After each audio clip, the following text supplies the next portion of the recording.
Well, hello again, dear viewers. It seems that for some time now every video I publish starts off with some pathetic explanation for the lack of new content on this channel, and sadly this one is no different. I really did start off the year with the best of intentions. I was keen to get out there with the rod and camera and try to keep everyone amused, if not entertained, with my exploits, fishing or otherwise, in the natural world. Alas, the road to hell is paved with good intention. The remarkable spring drought has left the rivers over here in the east in a sorry state indeed. Record lows had already been reached by May, and the small amount of rain we have had over the past week has done nothing to improve this dire situation. The fish are already stressed out, and in my opinion it would not be right to further add to their problems by chasing them around the river. But wait, there's more. In my last video published on the 14th of May, I covered the problems we were having on our local river, the Wheeling Water, with a massive invasion of ranunculus. If you haven't seen that video, it might be worth watching it. It really has taken advantage of the low shallow flows, and the population has exploded. Much of the river is now unfishable and is in a sorry state indeed. I was speaking with the Angling Club president, and he and a few other stalwarts had been out on the upper river cutting the weed. Obviously it can't all be removed, but with a bit of work it might be managed. You really would not want to remove it all anyway, as it provides cover for the fish and their invertebrate food, as well as helping to hold back the flow a little and keep the water a bit cooler. Anyway, I thought it was time to do a bit of cutting myself. After all, I know that worst affected upper beat well, and I have a good idea of where a bit of weed cutting could be usefully applied. So 3 weeks ago I headed down to do my bit. This turned out to be a bit of a minor disaster for me personally. There are a lot of cows with calves in that area, and I was paying too much attention to them, what they were doing, and not enough to where I was putting my feet.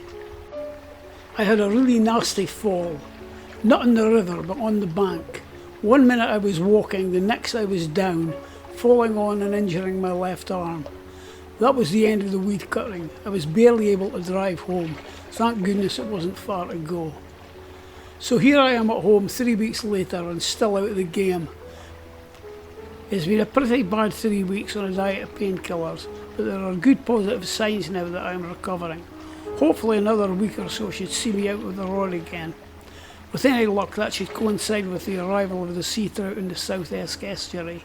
We shall see, but there is no way I'm going out until the discomfort has gone completely.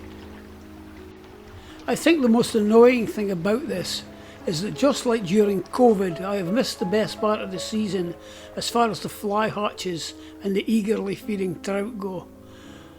I'd like to see you live and learn, but I probably won't. Anyway, on a more positive note, I'm often asked how to access some of the waters I fish, where to get permits or permission. These videos were never meant to be a guide, rather just a shared experience and a bit of fun and entertainment.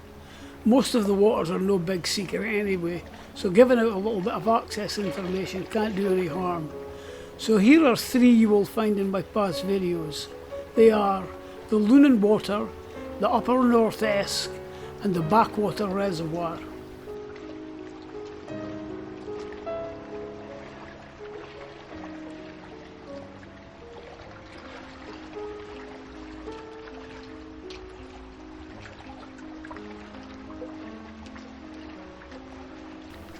The Loch Water.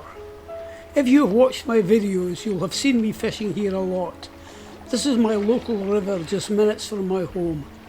The Loch is not the first name that comes to mind when you think about top-class Scottish trout streams, but it's not a bad wee river, and while it's never going to be a destination, it's certainly worth a try if you're in the area and have a few hours to spare. In common with many other lowland rivers, the Loch has been used and abused over the centuries, yet it still holds a large head of modest wild brown trout. The banks can be hard going and car parking can be difficult. If you are fishing here, please be considerate and don't park up in or block field entrances and the like. The river is covered by a protection order, and this makes fishing without written permission a criminal offence. This is Arbroath Angling Club's home water, and permits are available from Angus Country Sports in Arbroath. That's 01241 439988, and from Angus Angling in Forfar 01307 466 366. Day tickets are not expensive at around £10 or £35 for a season.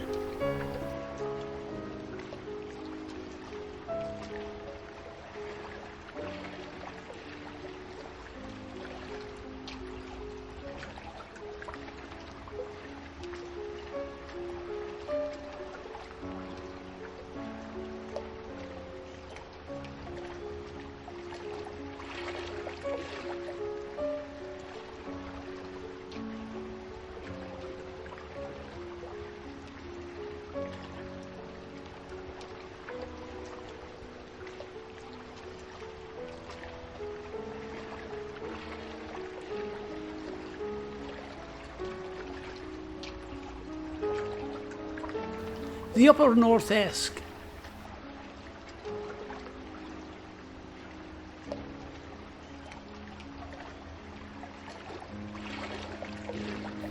The North Esk is one of Scotland's best salmon rivers, but what is less known is that it is also a superb brown trout river. Now, for the most part, this is a moot point, as access to trout fishing on this river is scarce, and the fishing tends to be let almost exclusively to salmon anglers. However, during the spring and summer months, trout fishing can be had on the Invermark water between Loch and Tardside in Glen Esk. The fishing can be very good, especially if the river is holding a good amount of water. This is a classic Highland Spates reel.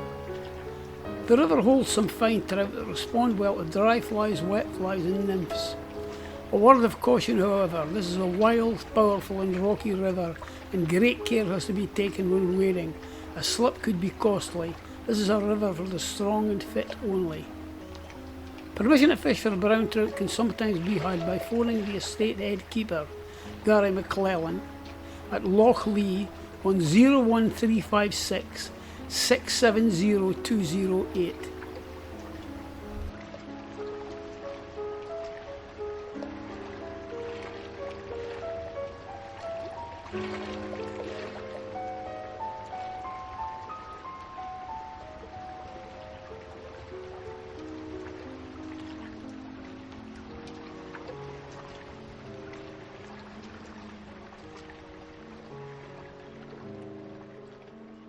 The Backwater Reservoir.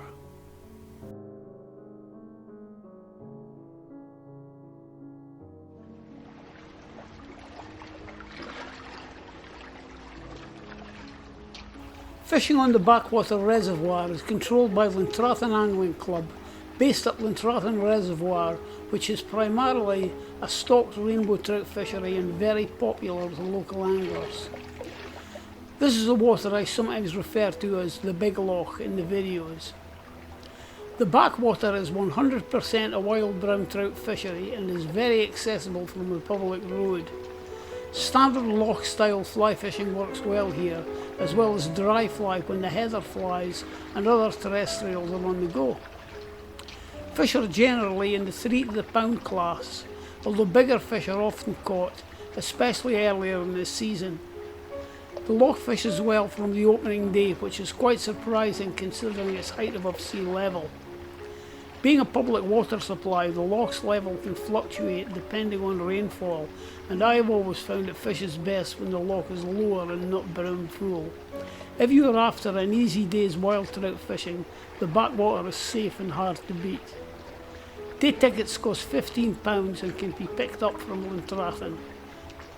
Phone 01575 560 327.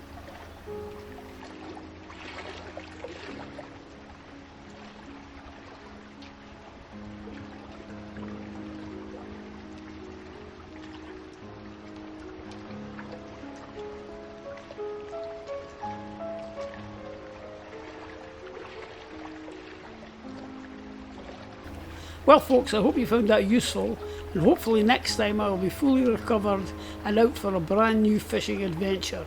Thanks for watching and bye for now.